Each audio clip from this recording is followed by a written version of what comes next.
السلام علیکم ورحمۃ اللہ وبرکاتہ۔ محترم حاضرین، آج کے درس میں قرض اتارنے کا نبوی نسخہ بیان کرنے کی کوشش کروں گا۔ دعا فرمائے اللہ تعالی تمام قرض داروں کے قرض ادا کرنے کے اسباب مہیا فرمائیں۔ سبھی لوگ جانتے ہیں کہ قرض ایک مصیبت ہے، ایک بوجھ ہے۔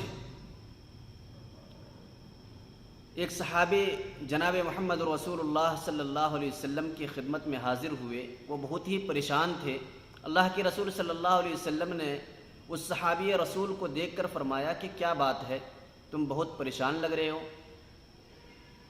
تو اس صحابی رسول نے اللہ کے رسول صلی اللہ علیہ وسلم سے کہا کہ اے اللہ کے رسول، مجھ پر قرض کا بوجھ ہے، میں اسی وجہ سے پریشان ہوں۔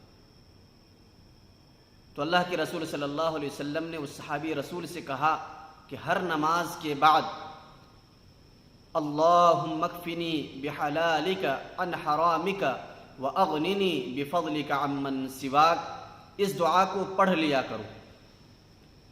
چنانچہ وہ صحابی رسول کہتے ہیں کہ میں نے اس دعا کا اہتمام کرنا شروع کر دیا، اسے پڑھنا شروع کر دیا، چند ہی دنوں میں میرے تمام قرض ادا ہو گئے۔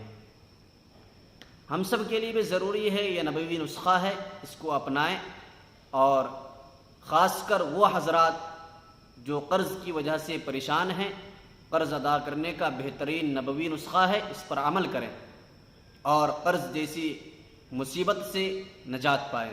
اللہ تعالی ہم سب کو عمل کی توفیق مرحمت فرمائے۔ السلام علیکم ورحمۃ اللہ وبرکاتہ۔